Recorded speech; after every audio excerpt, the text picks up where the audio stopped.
Hello everyone, আসসালামু আলাইকুম।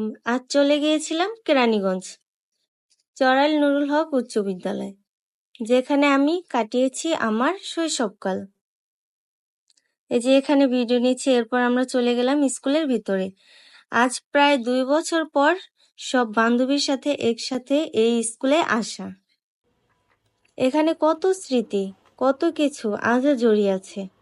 যদি আবার ফিরে পেতাম সেই দিনগুলো, খুব মিস করি সেই আগেকার দিনগুলো। যদি সম্ভব হতো ফিরে যেতাম সেই শৈশবে, যেখানে আছে হাজারো স্বপ্ন, হাজারো স্মৃতি, হাজারো রাগ, হাজারো অভিমান, আরো আছে হাজারো ভালোবাসা অবিরাম।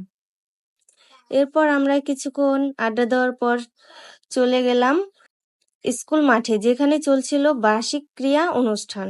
এখানে যাওয়ার পর সবাই খেলাধুলা নিয়ে ব্যস্ত দেখি, আর আমরা এখানে আড্ডা দিতে, ছবি তুলতে ব্যস্ত। এরপর কিছুক্ষণ আড্ডা দেওয়ার পর ঘোরাঘুরি করছি, তারপর আমাদের খেলার জন্য ম্যামরা ডাক দিল। তারপর আমরা গেলাম, এই যে এখানে সবাই গোল হয়ে দাঁড়িয়েছি, বালিশ খেলা দিব। এরপর আমার সব বান্ধবীগুলো হেরে গেল, আমিও হেরে গেলাম। প্রায় 150 জন মানুষ ছিল, এর মধ্যে যখন 8 জন থাকে, যদি হেরে যাই এই দুঃখ আমি কোথায় রাখবো। তারপর সবাইকে বাই জানিয়ে চলে আসলাম। আল্লাহ হাফেজ।